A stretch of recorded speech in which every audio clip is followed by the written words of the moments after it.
GeekGirlCon. It's me again, Rebecca, aka Latina Geek. I'm back. I'm here to talk to y'all about 3D art and also do a little demo for you. So I asked, and you guys answered. I asked, what should I model today for GeekGirlCon? And the votes were smoking. Pumpkin won out, which is appropriate. We are steadily going towards spooky season, and I love modeling organic things. So if you don't know about me, I am a QA tester by day at Harebrained Schemes, and by night I work with Seattle Indies. I'm part of the Diversity Collective. I also have been on the GeekGirlCon staff. I had been for 6 years, but they can't get rid of me. I love them very dearly. So before we jump into modeling a pumpkin per your choice, and it's going to be this one from last year, I want to be able to get those little loops and such. And before we do all that, I want to talk to you guys really quickly about free alternatives to the programs that I'm going to be using. I use Maya Light, I use ZBrush, Adobe Substance Painter, and Photoshop for some of my texturing. I'm a texture artist by trade. However, I will be providing, and I sent it to GeekGirlCon as well, just a little template of some free alternatives. Blender is a really great 3D modeling tool. I don't know how to use it, but I will learn, I promise. I grew up on Autodesk Maya, and several other alternatives to Photoshop like Sketchbook, Photopea. There are just so many ways to get accessibility to a lot of the 3D software programs I have, because let's face it, it's expensive. It's just real expensive getting into the field. So I just wanted to give y'all some options in case you needed it, but being who I am, I think we're going to jump right into it. So right now I have Maya pulled up. And let's see here. Hopefully this is also showing up on the stream. Yes, it is. Okay, perfect. So I work out of Maya Light. Maya Light does not have everything that Maya has, and that's because Maya, for a year subscription, is about $1,500. So we're gonna stick with Maya Light. It has all of the same kind of similar modeling tools that we'll need, which is not an issue at all. So if we pull up our reference, and our reference is this fun pumpkin guy, we want to essentially kind of capture the shape. We don't have to worry about too much texture, except that's within the pumpkin. If we get there, that's perfect. But I have a bee in my bonnet this stream. I want to be able to actually texture pumpkin for y'all. I felt like I didn't get quite that far. So if we just take a look at the pumpkin itself, pumpkin texture is kind of rubbery. It's almost like a basketball kind of like rubbery feeling, but with a little bit of give. So it's something to kind of think about as you're modeling. So I know a lot of folks, when they jump into Maya, they're going to think about maybe modeling with a circle. As I was playing around with some ideas, I figured a rhombus would be, or a torus rather, would be kind of a good place to start. We already have our shape. We can kind of push and pull where we need to and get rid of edges that we don't need. So it'll be a good place to start for us. So as we're looking around, we have basically already a pumpkin shape, right? Which, can feel like cheating, but that's okay. So I'm gonna go in and just get rid of some faces that we don't need. A lot of the times in game development, you don't really have a whole lot of resources to spend. So I'll probably just go in and just get rid of some faces I don't need. So what I'm doing is I'm selecting the faces and double clicking, and that creates a way for me to just select essentially all of them in that loop, go from there. And the beautiful thing about these edges is that we can just close this hole ideally. Okay. Okay, so it's nothing else is selected, so we can just go in, mesh. Mesh is my best friend. Personally, I love using it. It's such, oh god, it just makes texturing so much easier. So we already kind of have, you know, the bottom half of it. Nobody really is probably going to be looking at the bottom of our pumpkin, but if you're a stickler about that stuff, you can kind of go in and make the hole a little smaller if you want to, but it's really your prerogative. There we go. So it doesn't give us any funky shapes. So I was thinking to myself as I was kind of putting this idea together, like, what is it about modeling that I want you all to sort of take away? And it's the fact that modeling is a lot like math, where ideally you kind of get to it doesn't really matter how you solve the equation, it's just when you get to the equation, it'll be correct, right? And so a lot of people have a different way of starting. So for other people, maybe they start with a circle or a cylindrical and want to really get in there and shape it, but truthfully, it's up to you. There's no wrong way to model, there's no wrong way to texture, except unless you have a bunch of just really hideous polygons. So as we're going through, you kind of get the top, the shape of the pumpkin kind of is concave, if you will. It's not perfect. That's the beauty of, you know, pumpkin. So, all right, so I already kind of have this beautiful shape here. I might go in and don't need to add any more edge loops, but I will because they just make me so darn happy. So I'm giving it this. The dip is slightly raised, if you will. Bring it up some. And as you see in our reference, our pumpkin is round. He's a round boy. He's a little bit long. So we will go in here shortly and just kind of like lengthen our pumpkin, right? We're kind of paying attention to shape, and then we can push and pull as we need to. So I'm gonna give this bad boy a stem, and then I'm gonna move on with my life, as all of you should. So, right. And nothing else is selected. Just Control E to extrude, and then just bring them up, and probably to make my life easier and yours, fill that hole. So with that being said, whole village, if you will, you still kind of want to go around and clean up for your edges too. You want to remove history, so that way you're not just creating a whole bunch of polygons and making your mesh unhappy. And as a texture artist, it also makes it so that your textures don't flicker. Any kind of Z fighting that might happen. Okay, I'm gonna clean that up some because I was not happy with what that looked like. That's our stem. Fill that hole. And here we go. I see some Z fighting, so I'm not a fan of that. I'll fix that. We'll fix that. Let's do. She wants to fight me today.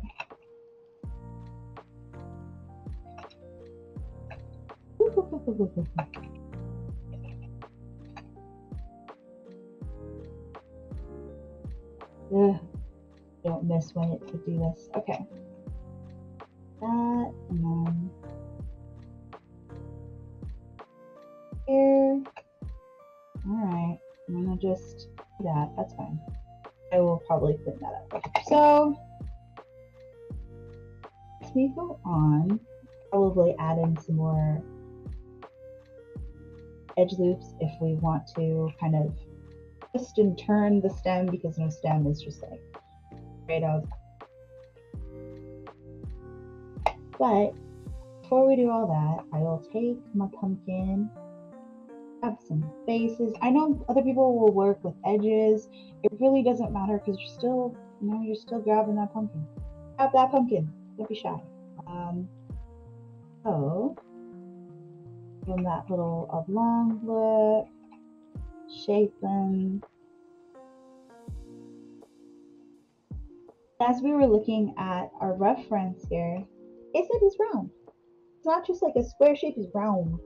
So the way that we can kind of emulate that is taking the edges that we already have. And when I mentioned history a little bit earlier, this is kind of stuff I was talking about. So let me just go in and that right up. Delete by type, history. Make all your devs so happy by doing that. And go in and grab some edges. Make that a happy round pumpkin.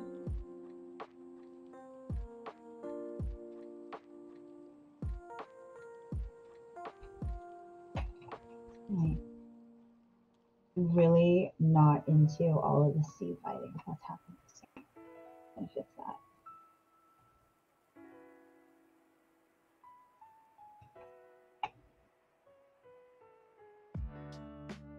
There you go. Sometimes it's gonna be a little stubborn with you, but that's okay.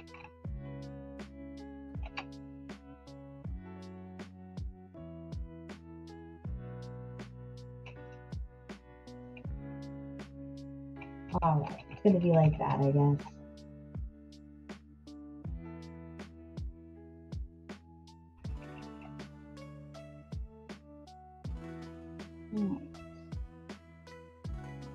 Now I'm just kind of looking at shapes. It doesn't have to be perfect just yet. And we can adjust and push and pull as we need to. The reason it looks a little bit square right now is it just needs a little bit more a little bit more polygons. That's what I'm trying to think of. That'll give it that fun shape. So we're kind of matching. Getting there. We're getting there. Give it the little twist, and then maybe we can start a little bit of face in it, and then bring it out to ZBrush and give it just a little bit more personality and normal math, and then maybe we can start texturing. So that's what we're looking at. Luckily, pumpkins are pretty quick. So since this particular area wants to fight me, I'm gonna go in. I'm using hotkeys. So right shift, right click, I can create a cylinder. Again, there we go. What I was trying to do was create one by extruding. She was being kind of a brat, and so what we're doing is we're just essentially cheating the system. And I want to go in and maybe clean up the cylinder, give it a little bit of twist. That would be kind of fun. Bring in some of its edges to kind of mimic the stem of the pumpkin, and then we can move forward from that. So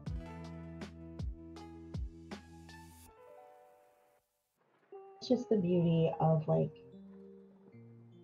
creating this stuff, is that you're going to figure out the flow that works best for you. And for me, to keep those faces clean for the most part, I'll just like, go in, holes, and try to create as little polygons as possible is usually my MO. It doesn't always work to my benefit, but every single modeler is going to have a different approach.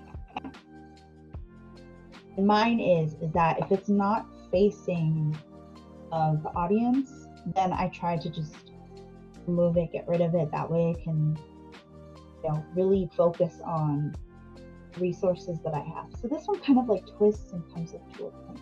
So let's play with that a little bit. I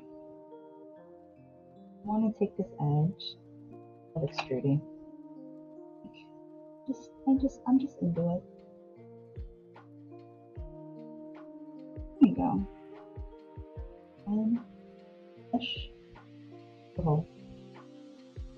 And what I'm going to do from here is probably just work it a little bit.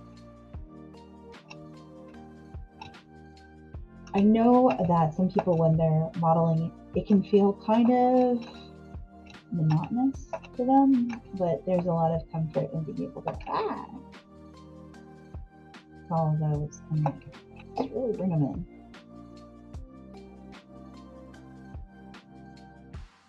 So mine is doing a super.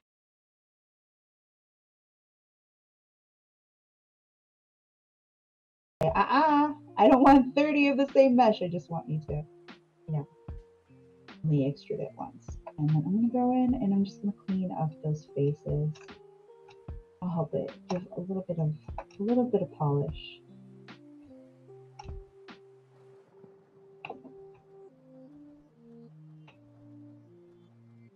So we have, we have our mesh, so to speak. Then we can kind of do the same thing up top.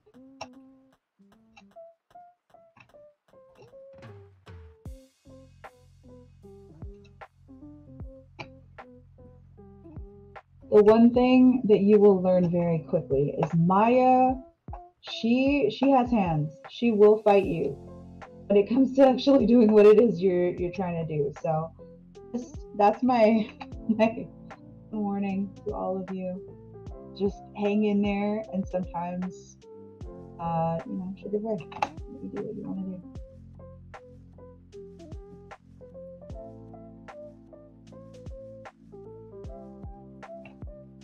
Do I really want to do that with something I wanted to do?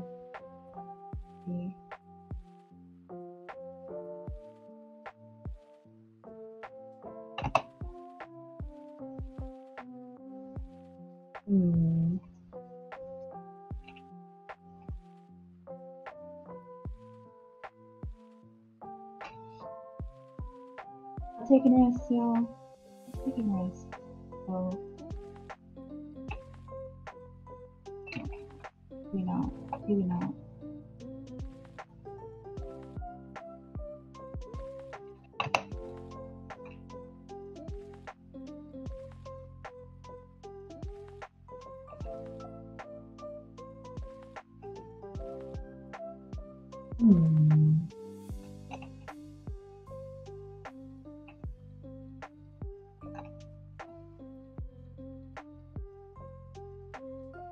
Alright, I didn't like that result, so I'm not going to go with that. No.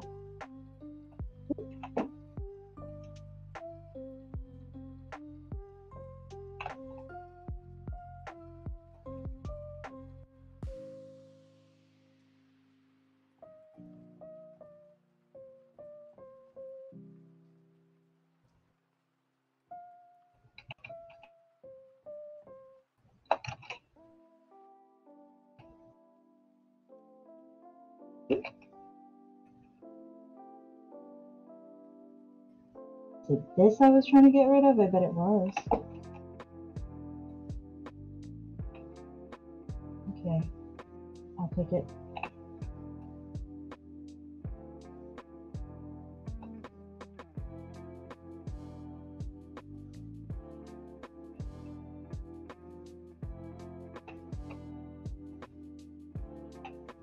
I just solved my own problem, y'all.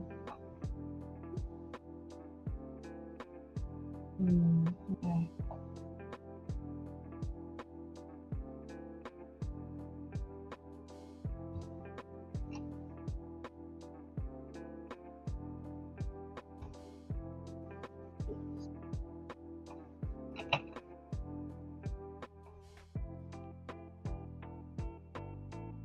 Nope. Something else.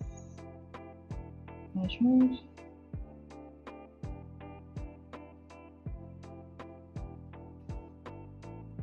I think that was it. Okay. All right.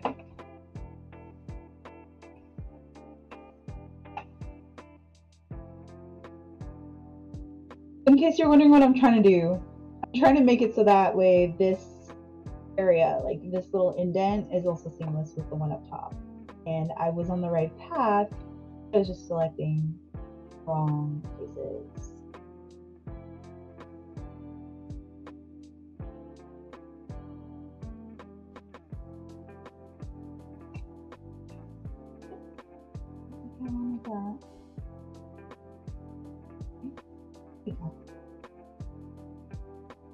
Sometimes some edges like to hang out and pretend like they're faces. They're not. But when it does that in Maya, it just means that it's a face. So if you can't select it as an edge, select it as a face. It's tricky. I know. You just kind of, for the most part, like with Maya stuff, it's like learn as you go. So.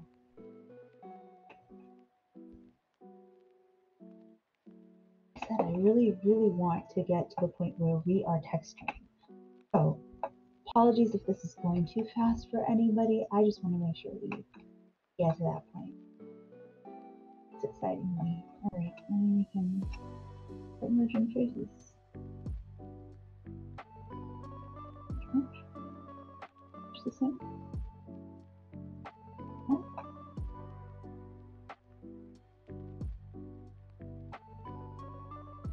Be a lost cause for me. Text for text. Just the center.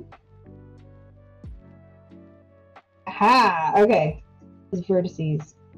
They needed to mess with edges. Be very careful when you're doing this. Just because you don't want to accidentally merge something that's like way across the way. So, you know, fair warning. It's a little advanced. But that way, you know, you're not having to go back. So what I'm doing is that since I already merged it once, I could go and select both vertices and press G to repeat. I wish that a G to repeat was a button that every single program has, because that would save me. I'm just gonna double check. G. That would save me so much time. Holy smokes. But I'm selecting both vertices, pressing G, and then moving on with my life. Too short. And after a certain point, you're like, oh, okay, this is clearly those two that I needed. No, it's not prefixed because we got some funky faces, I guess. Ooh. Okay, that kind of did it. And then we can just go in and just refill that all. Oh, man. Okay. Don't worry. I got it. I got it.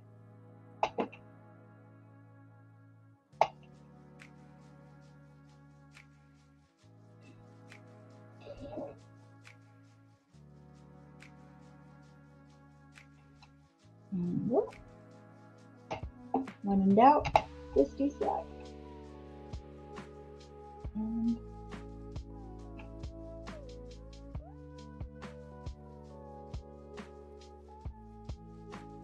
if I'm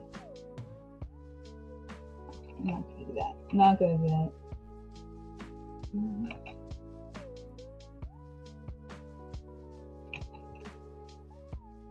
Alright, we're gonna live with this. It's fine. It's fine. That. Okay. See my type. And I'm sure if you're, you know, also a 3D artist, you're gonna see some things that you're like, "Ooh, like you're doing that the hard way." I know. But yeah. In what we want to do is start playing with the format a little bit. Okay.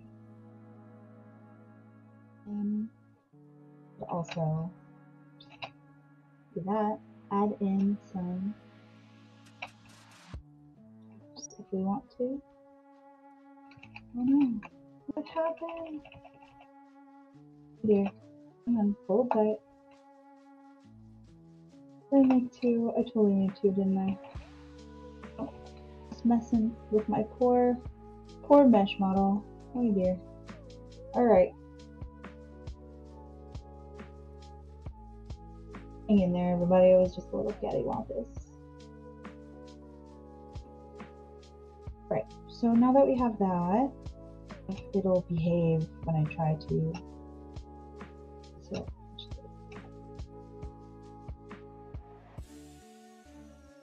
yes, okay, that's what she wants. Ooh, she doesn't want that though. What that's going to allow me to do is just take it and a little bit of twisting.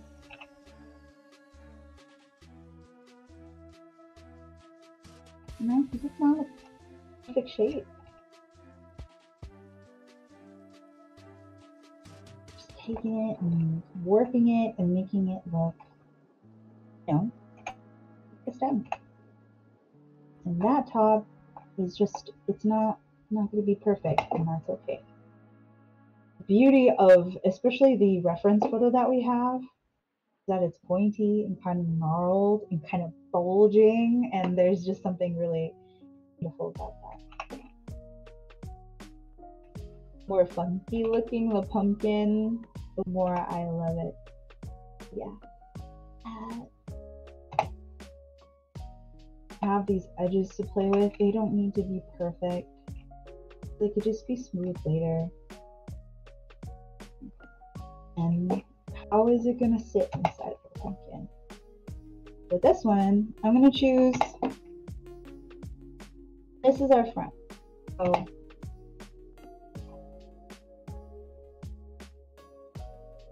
I'm going to make sure that the stem is like something we can a little bit.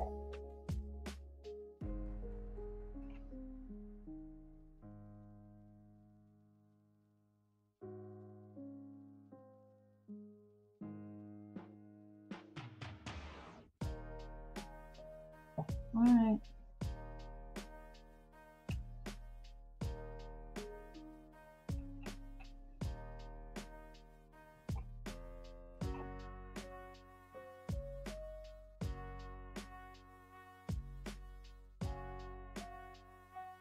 And what I was trying to find earlier is there's a way for you to kind of utilize the software within Maya to give you just a little bit of work.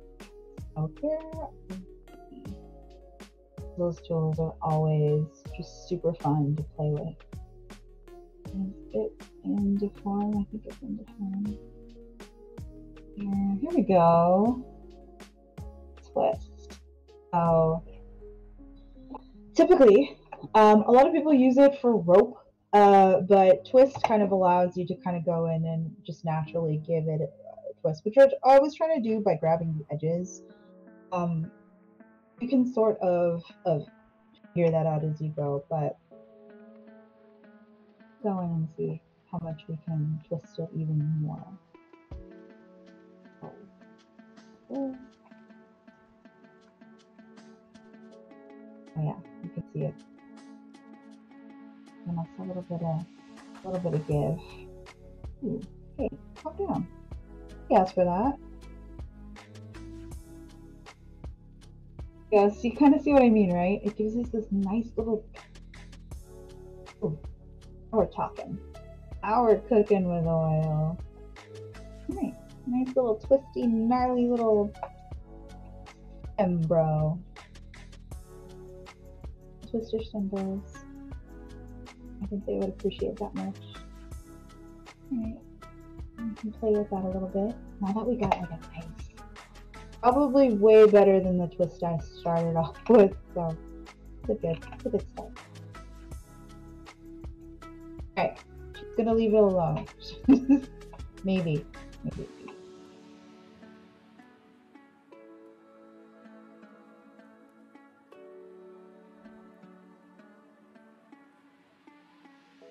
Sorry if that was so funny, y'all. I'm really trying here. Okay. I mean, it's pretty close to the photo too. Okay, and a way to, I'm gonna Control H, hide that, and a way to make sure that, like, if you moved that particular geometry around, you wouldn't lose that detail, like, go in and delete and straight. That way, it kind of preserves look, if you will. And so we're gonna go in and just delete some edges, kind of make sure that we kind of solidify that shape. Then we'll go in and do carving and then braiding. So for time's sake, I think I will make it so that way a little multi-cut, because I kind of, and that's over here. Oh, it's got a little bit of a wild shape, and because I don't have to worry about rigging this pumpkin, it's totally okay if there's what's called engons. That means there's just like way too many vertices. And then I'll probably go in and kind of show you that it's like a literal carving, if you will. I love this tool. This tool used to be the bane of my existence when I was in school, but it just got so much better in both Maya and Maya Lite. You just go in and clean it up as I do. I'm gonna put in that nose.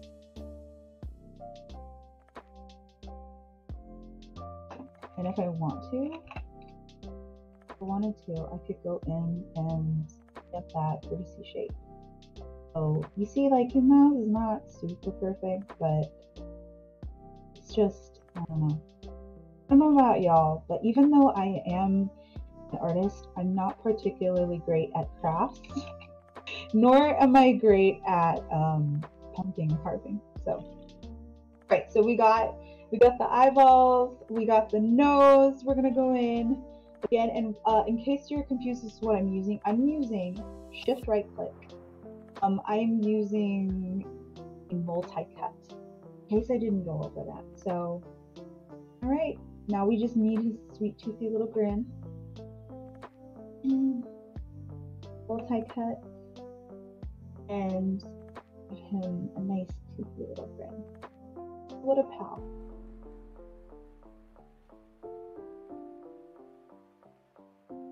Yay, he's just happy to see ya.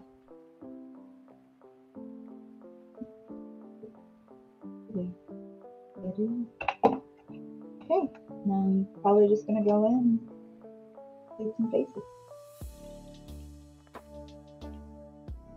Again, because this character is not moving, that's not why I'm really not particularly concerned.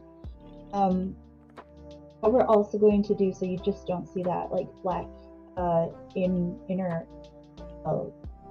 king area, inverted face, is that we're going to extrude, then we're going to black. Oh, what a pal. Okay. What I'm doing is I'm grabbing each edge, double clicking. I am extruding. I go into this area, extrude it back, right? To kind of give him that like fun jack-o'-lantern look. Extrude back, some, and then cool. There you go. See?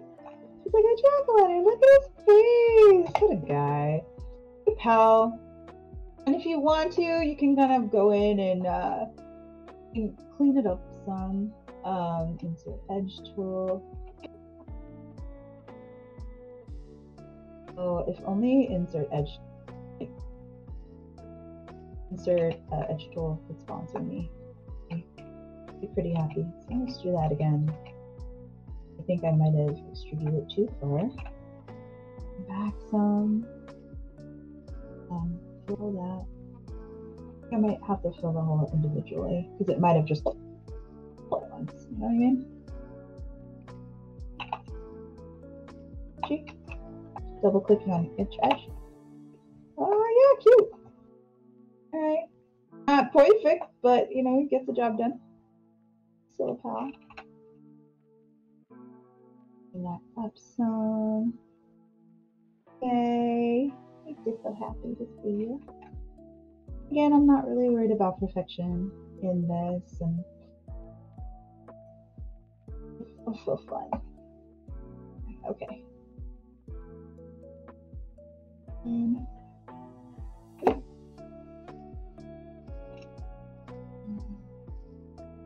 I want to do many more edge loops, probably. I could probably just extrude them out now and start playing around with them in ZBrush.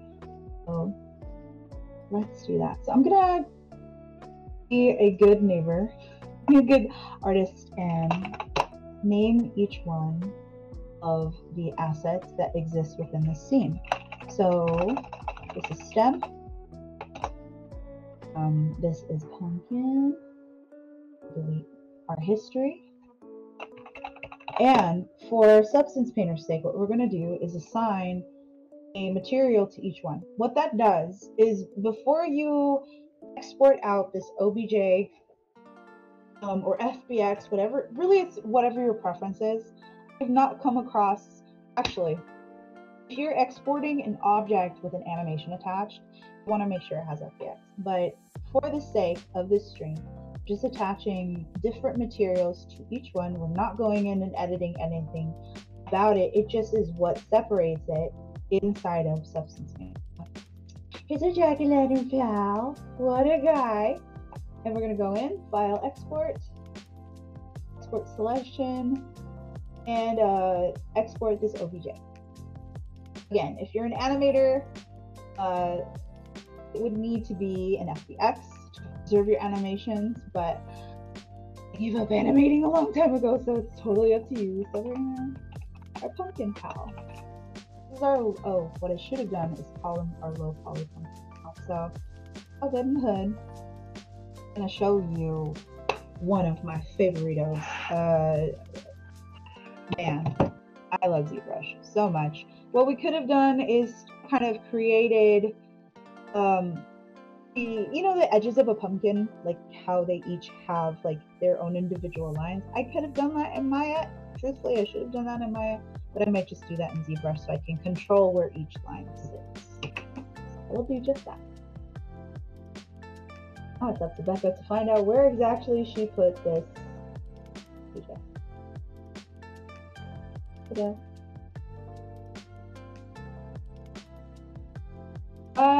ZBrush likes to ask you, how do you want to import this?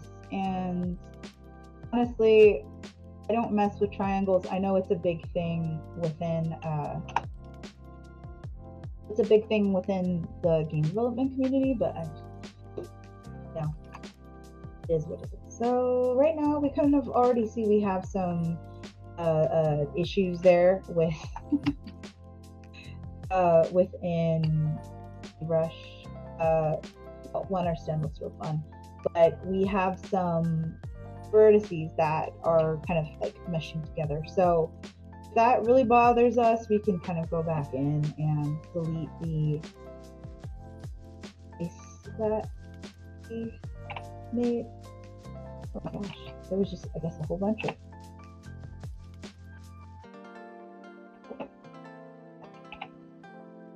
some of that and just export it. It's not a big deal.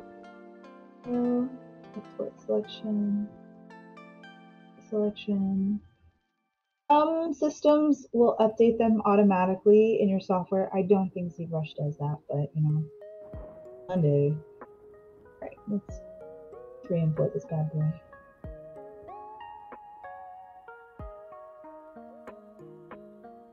There we go. It just looks, a little silly, but we won't go too high with the subdividing of the geometry, just to get safe. But here's our little pumpkin with his funny little stem, and we could have taken a blank pumpkin and carved it out and used a normal map, but for time's sake, I thought it would be fun if we just did it ourselves. Now ZBrush does have a Symmetry Tool, and truth be told, I have used it for the better part of the 6 or so years that I've graduated. It's not always great, but because we deleted history and because I made sure to model on the 0 axis, it should have ideally some kind of symmetry. That was my bad for not going into Maya and making sure that essentially we freeze transformations, which is what I should have done. But I mean, you know, we're learning. We're all collectively learning together. Brush became one of my powwows during the Sculpt January. In case you're curious of what I am using, I have an Intros tablet 3 that was gifted to me. Thank you to Mobile. To go in here and kind of adjust. I have to adjust, right? We do a little bit of test brushes, but we kind of keep it simple. It really isn't about the type of brush that you use. It's truthfully how you use it. So let's see. What did our pumpkin look like? What did our pumpkin pie look like? Quite a bit of rhymes. It was not exactly perfect. It was kind of like to the side a little bit. So that's how we're playing it. And also thank y'all so much for tuning in. I haven't been paying attention to the chat until recently, so I'm just checking it out now. But thank you for hanging in there and dealing with that. Okay. So we're going to go in and how that feels. Literally a little weird. I'm not a fan of how that turned out. This one's just a alpha. No idea. Yeah. Okay. Divide. One of the rookiest mistakes I think I would say is just subdividing super high. In ZBrush, you don't have to do that. You really don't. So no, I don't want an alpha actually. I'd like a freehand. Okay. Flip.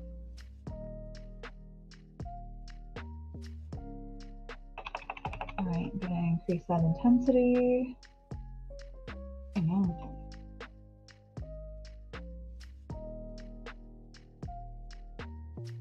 I am not trying to use alpha. I'm trying to use just like a regular pen. Something that is a little bit less clay-like that will mimic the rhymes. Let's try this again.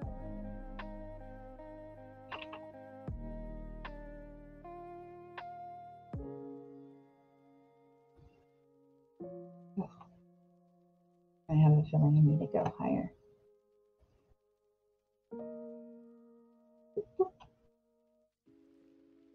Come on, man. And oh, it's just nudging it. Okay.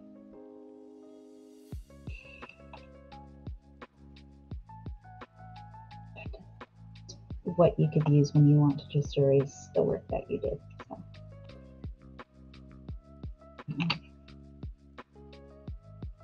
And let me put off. Let's try that.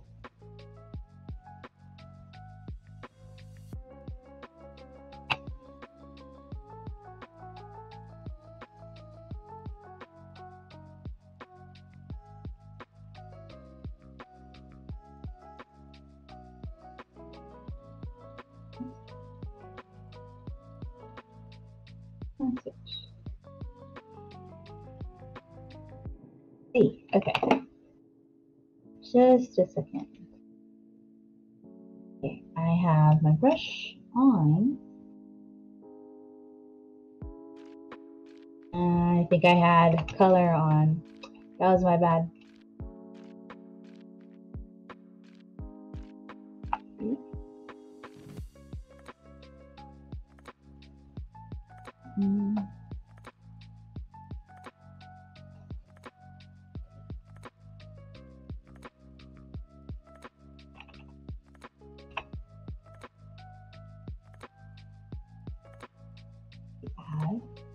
There we go. Oh my goodness, you guys.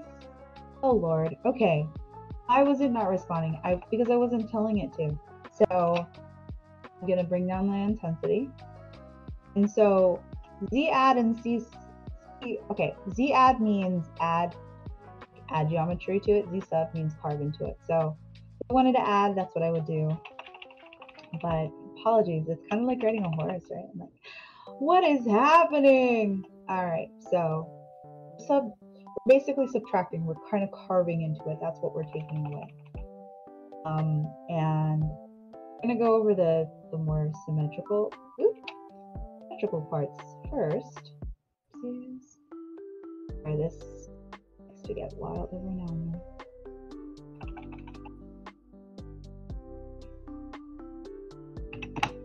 There is no sweet spot for intensity. It really is kind of up to you to suss that out.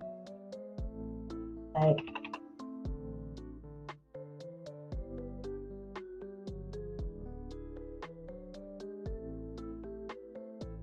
what we're doing here.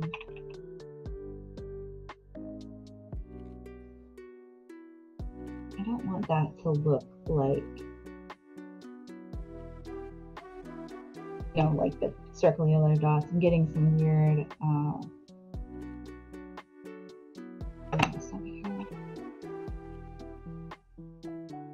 there we go. Okay.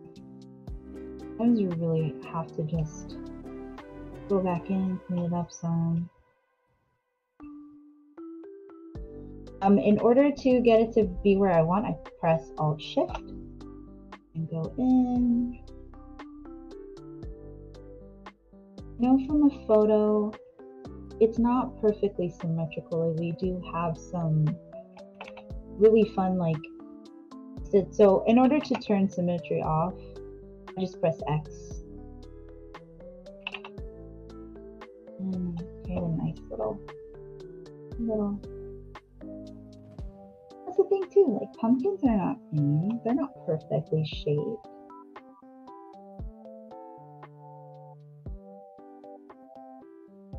Nothing in life is perfect, especially stuff from nature. There's a beauty in that, I think. Shift to move it around. But ZBrush is not for the faint of heart. So if you just started it and you put it down, I promise, pick it back up, give her another try. She's a beast. So, I'm so proud because last time I don't think we even got this far, and I just felt like I needed to redeem myself somehow. Go in and just don't say pumpkins.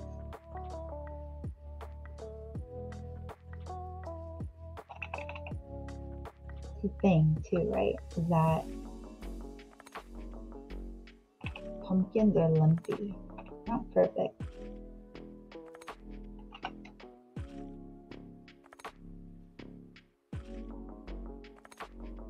And sometimes between turning symmetry on and off, it's really up to you. But it really just makes it kind of fun to see like what you can do with the shape that you got. Look at his face, what a pal. It's nice to be your friend. Okay.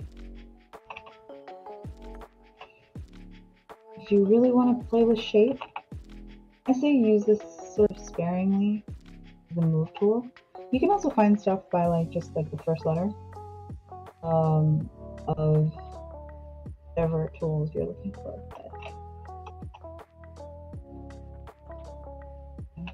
Go in and we can just basically bowling him a little bit,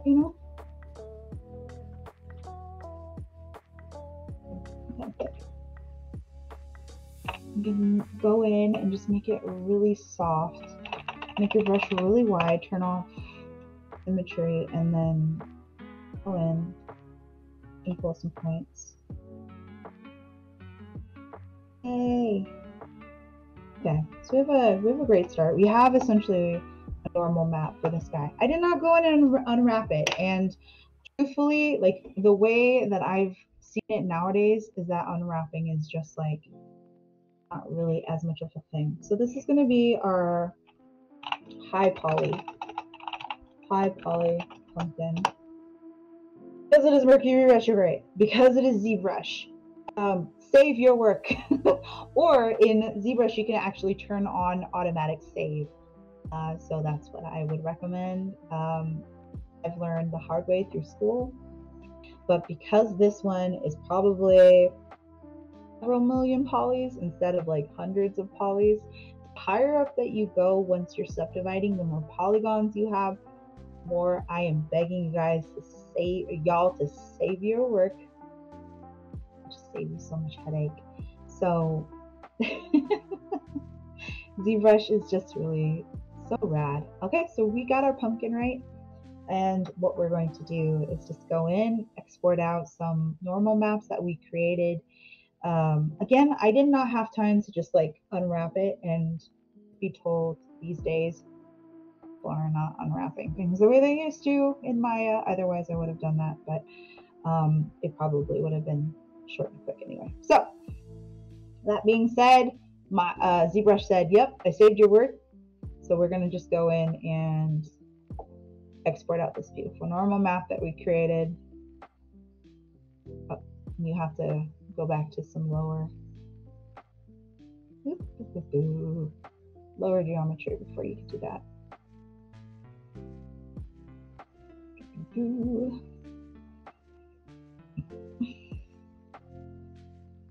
One thing to know about normal maps, at least back in my day, is that when ZBrush creates them, they're like upside down and flipped. So sometimes you do have to go in and correct that. Sometimes you could just do it,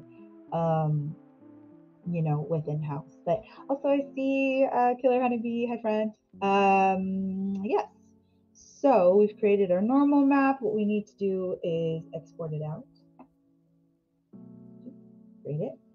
Oh, clone it. My bad. And then export it out. It's good to see y'all, and thank y'all again for watching me, you know, do my best. I get Pumpkin Pal. And maybe this is me being a stickler, but I highly recommend that all of your textures are a TIFF. A lot of people will use other methods. Just go with TIFF. Cool. Right. Yay, Pumpkin Pal. All right, so we got a normal map out of this. If you want to be a little bit extra, you can also kind of go in and create a displacement map. It really is up to you. I'm not here to judge.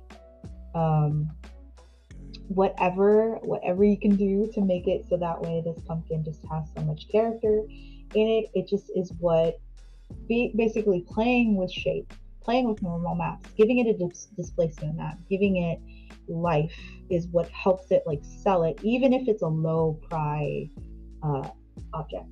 So this one is displacement. Who doesn't want to be a little extra? This is so very true. So yeah, we'll just create our textures in Substance Painter. That should be, I think, easy enough. I mean, all right, so what we're going to do, so we have our high poly friend. We're going to bring all of this together in Substance Painter. Substance Painter, oh, how I wish Senpai would notice me, how much I love Substance Painter.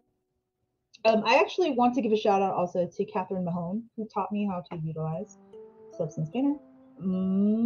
Basically in 3 days, she taught me the most important parts of it, which is just how to open it, how to add stuff in it, and how to create a portfolio out of it.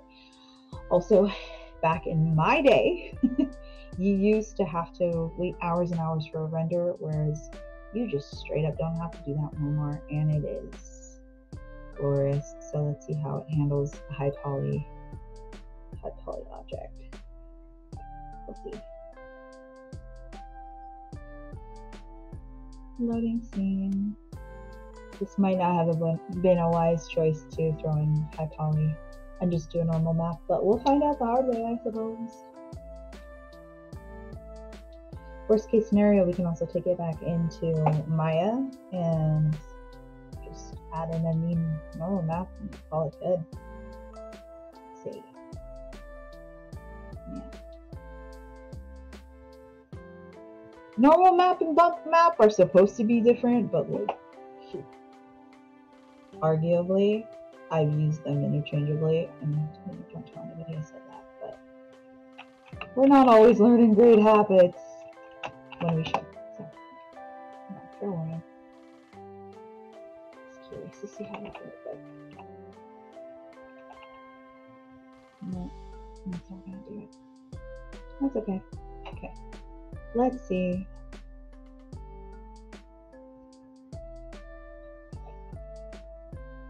You know what? We might have to bake. We might have to bake, y'all. That's okay. Great connection.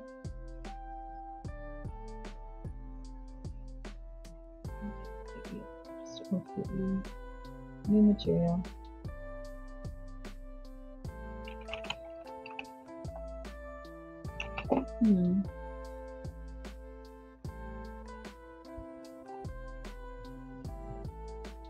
No idea why it's doing that.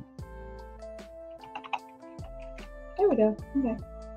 Alright, we'll have to bake, y'all. So that just means that all of the information from the high poly needs to be brought in.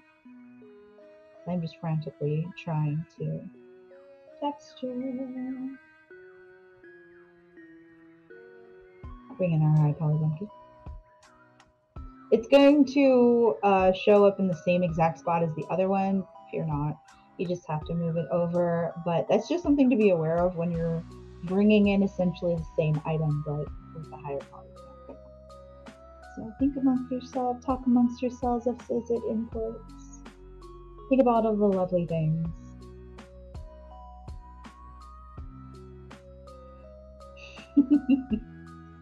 It's just a goofy looking pumpkin.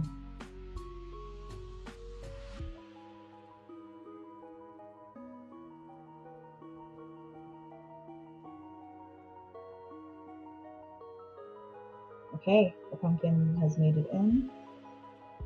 We're gonna scooch our lower poly pumpkin. And we can just do that by grabbing and scooching over. So look at that. Ta-da.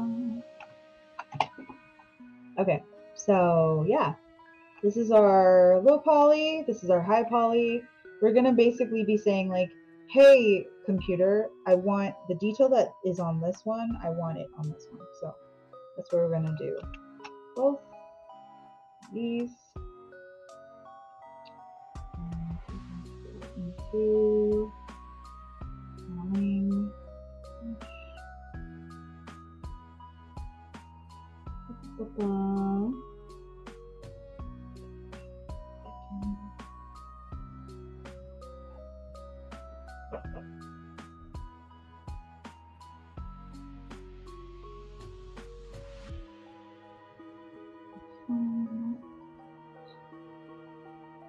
Oh my goodness, it could not have been that long. Nice. I'm in that no, don't tell me yet. 5.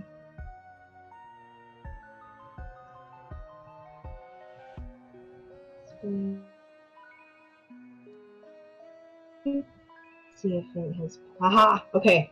We might just avoid the baking part altogether, but I will tell y'all later. So, hello.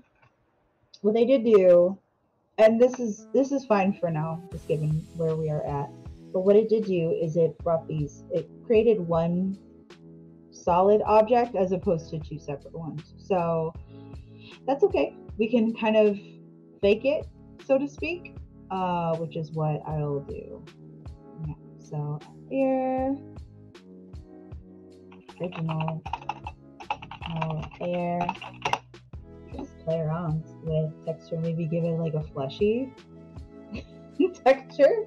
Being that, you know, a pumpkin pal is just sort of one fleshy color.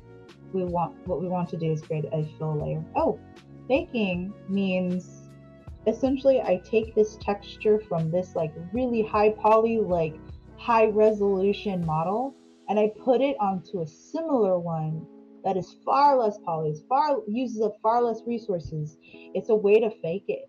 It's it creates like almost like an optical illusion of being far more detailed than it actually is, because it borrows from the high poly, highly resolution object of the same thing. So one low poly, one high poly, grab from the high poly, put it onto the low poly. It's like a creepy way of it wearing its skin without you using too much resources. So yeah.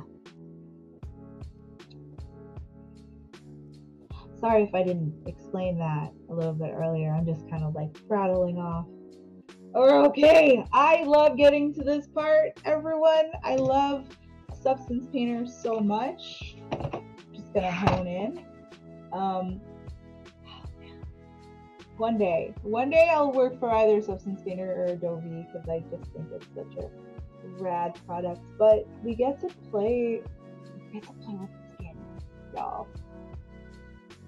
What would this look like, you know? Spooky. What would this look like? This is supposed to be human skin, and you can kind of see like what we could do with it. So we'll just go into properties regardless and like just play around with what does this texture kind of look like if it's like human skin but it's orange, right? What if this is like super creepy? And when you think about it, pumpkins do kind of have a fleshy feel, like a fleshy, fruity kind of feel. It's a little hard, but like I said, it has a little bit of give. So you kind of go in and mess around with that. So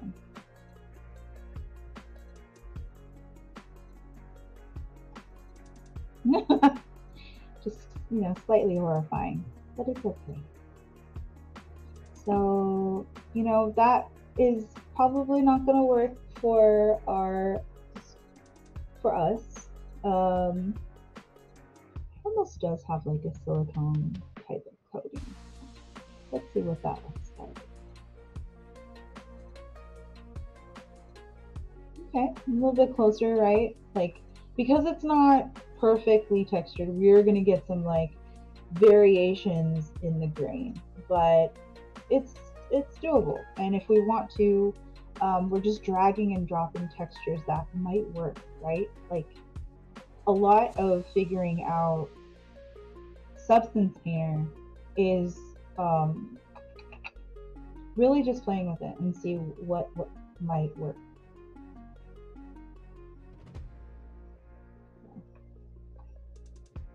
Let's see here. Let me go in and edit that.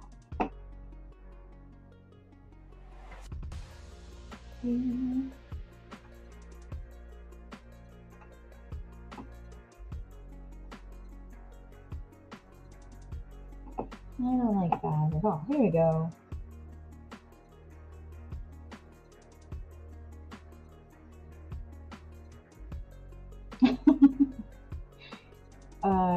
Donkey Kong. Yes, it is. I begged GeekGirlCon staff members to play the video game Lo-Fi that I love so very much. So that's probably what you're hearing. I hope you enjoy it. It's one of my favorite jams. Alright. Bamboo, baseball hat, rough, denim. A lot of the times you're going to be kind of going in and mixing and matching colors too. So don't be afraid to get in there.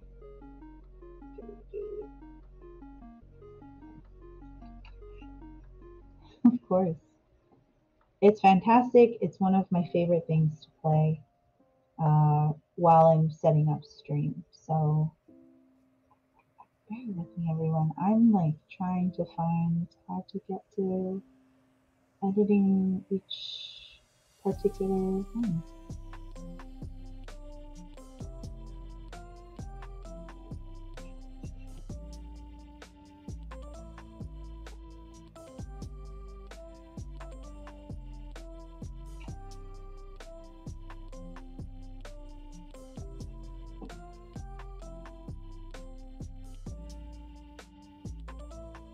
I have a Sonic the Hedgehog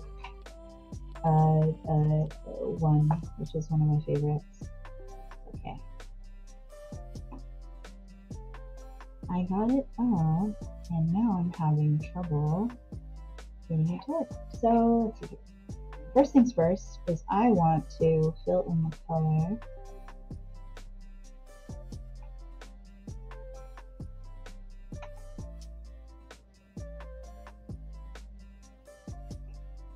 Whoop, it's not doing it.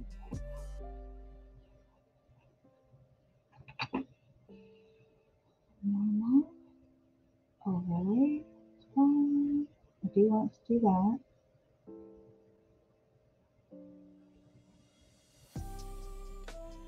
Add.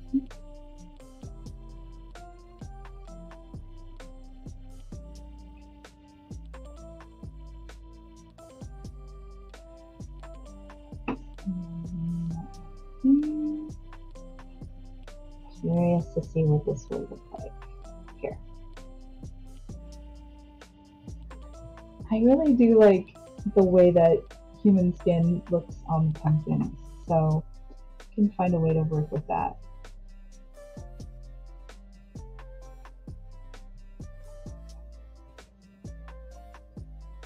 Okay, so we're doing that. Create another fill layer, actually. With that, I want to create a, I believe it's a black mask. Nope, a white mask. Sorry, y'all.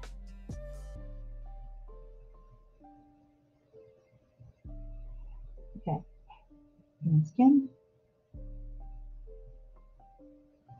Create a white mask. And then, okay.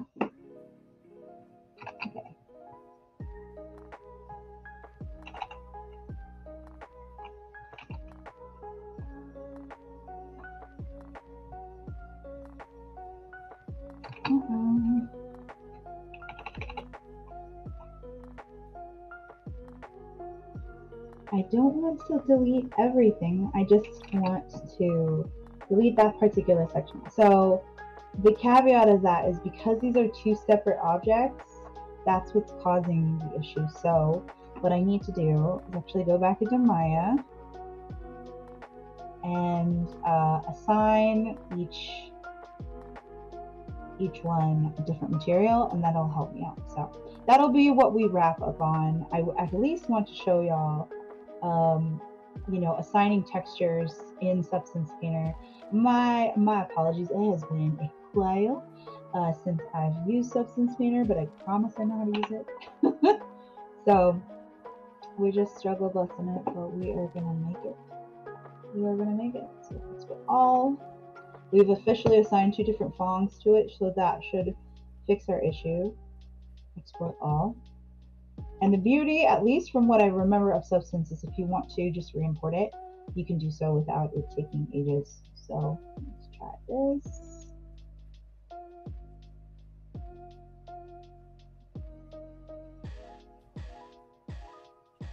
All right.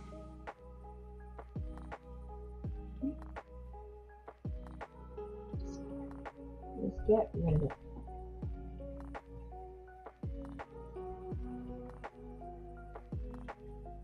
Thank you for those of you that have stuck around. I'm just tickled that we were able to do this today. So, all right, import.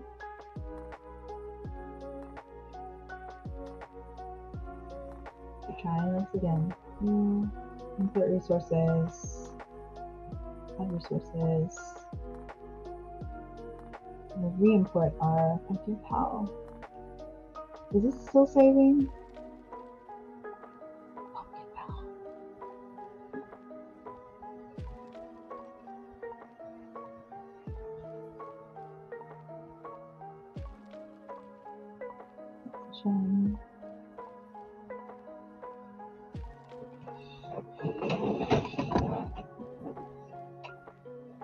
We'll do it just one more time because there were some settings that I lost while I was trying to get this all set up. But we'll just add in some textures, talk about texturing, rendering out in Substance Painter, and then we might call it from there, friends. Can you believe it?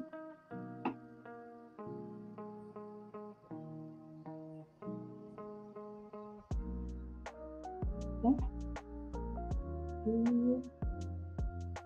All of that.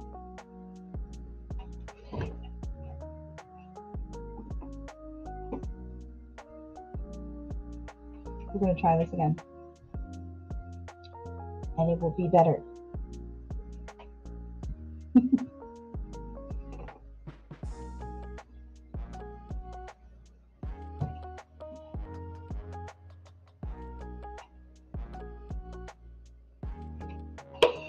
Substance Painter can be used for texturing, rendering. I think a lot of people even add to it what you used to be able to do in ZBrush. ZBrush is basically a digital sculpting tool. And for those of you that don't know, ZBrush also has a challenge in January called January Sculpt, or at least they used to. I'm not sure if they're doing that this year, but that is making something in ZBrush every single day for 30 days was incredible, because I went from taking maybe 6 hours to do something to 2 hours. And that includes modeling it, sculpting it, and then coloring it or painting it. So there is a really, really, really basic painting tool within ZBrush that you can utilize.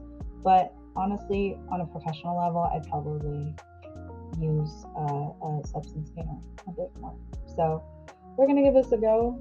Otherwise, we still have the finished pumpkin with a couple of holes in it, but that's okay. That's what our lower poly is for. And then we can just throw on wax and call that square.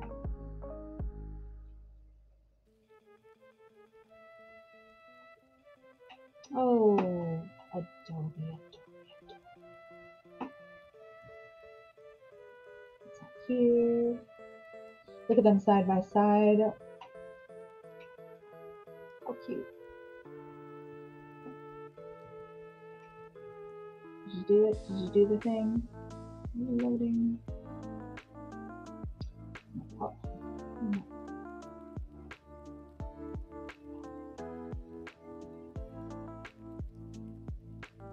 Don't worry, I saved.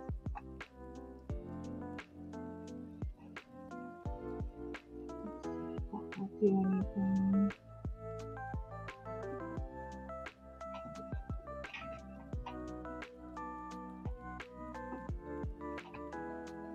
It will, but I still have to go in and adjust it. Oh, ZBrush. Oh, ZBrush. Okay.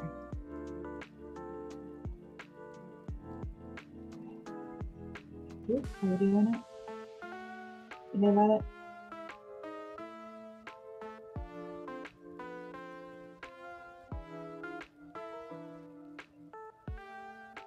Right.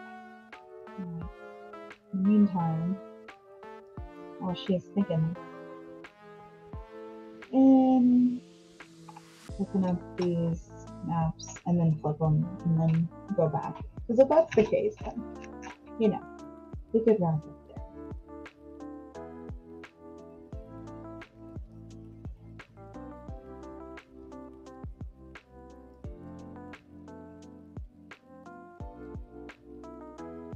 Ah!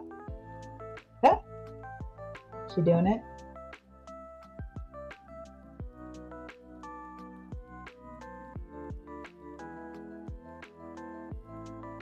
Particular. Oh, that's fine. We'll live. We'll live. All right. Well, in the meantime, in between time,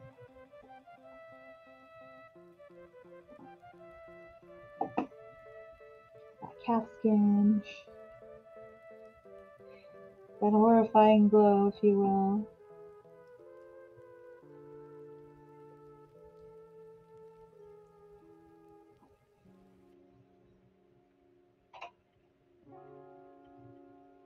If you wanted to write on it.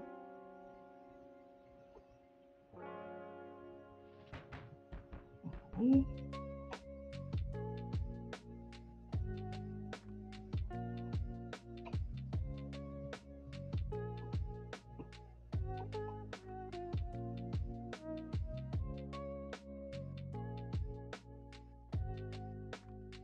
And hopefully it'll allow me to color the stem. If not, we'll fight.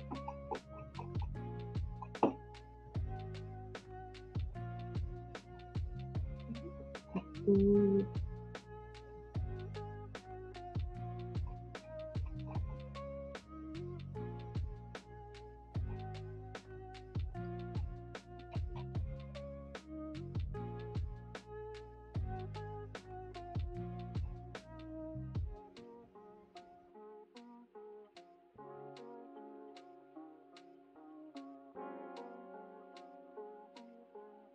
I don't think that's going to work, but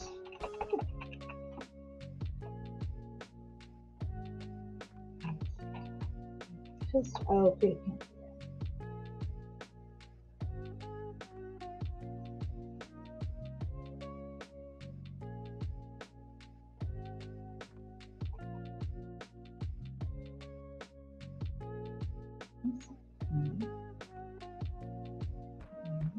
I feel like I got to the screen before and I cannot get back to it.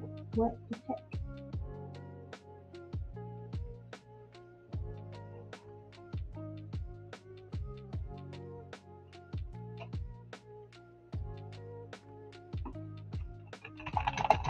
And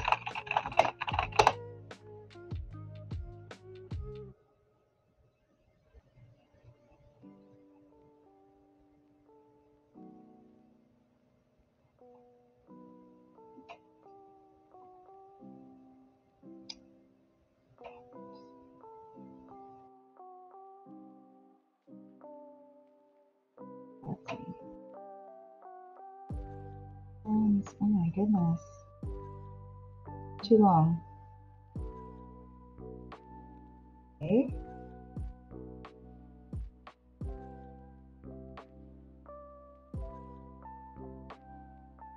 Okay.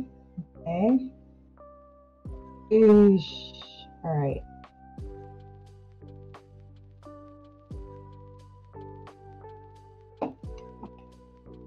Oh my gosh, I'm like, I have to redeem myself, y'all. This is something else. So, okay. So what's going on is essentially the stem and the pumpkin itself, when the machine automatically unwraps it, they're on top of each other. That's why I cannot paint with each one. What I should have done is go in and unwrap it, but essentially what I would normally do is bring this in, drop a texture on it and also drop color on it, but since we're a little bit pressed for time, I'm just going to show you the full side by side of what I did. But we got to the painting and materials part. I didn't have a whole lot of time to unwrap it and show you how to do that, but typically what normally I would do is bring this in, go into modeling, go into UV.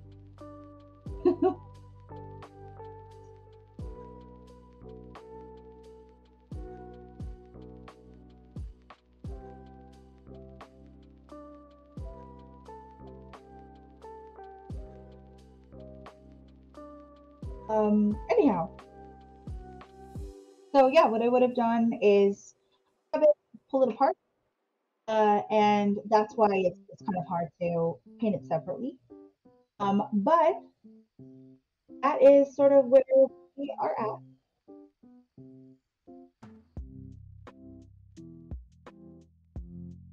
Anywho, so in the future, what I would have done is separate the two. Then I'd have a little bit more time to paint that area. Yeah.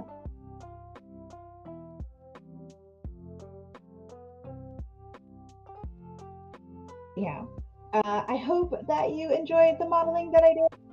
I will hopefully be back and just bring a finished model and focus on texturing the next time, because there's so much to see in Substance and I just have not been in it in too long. But yes, thank you so much everyone for watching. As always, it's a pleasure just to have the privilege to model with GeekGirlCon. I know that we're going to be raiding one soon. We're going to raid Fonzinator? Pollinator. Okay, cool. Yeah, thank you again, everyone, for watching who tuned in. I appreciate you so very much. And yeah, there should be some alternatives for free software. I appreciate y'all watching so much. Even the struggle busing part is amazing. And yeah, I hope everyone has a wonderful night and take care. Bye.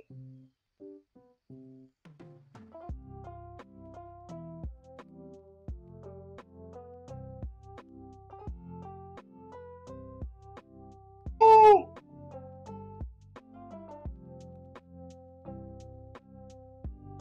I heard like some cursing and I was like, oh yeah. That's okay.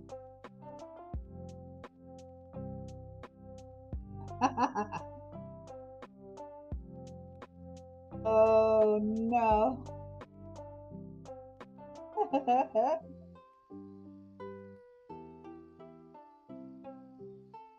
my gosh, I made the mistake of watching that once while I was eating dinner. That game, like in a stream. Okay.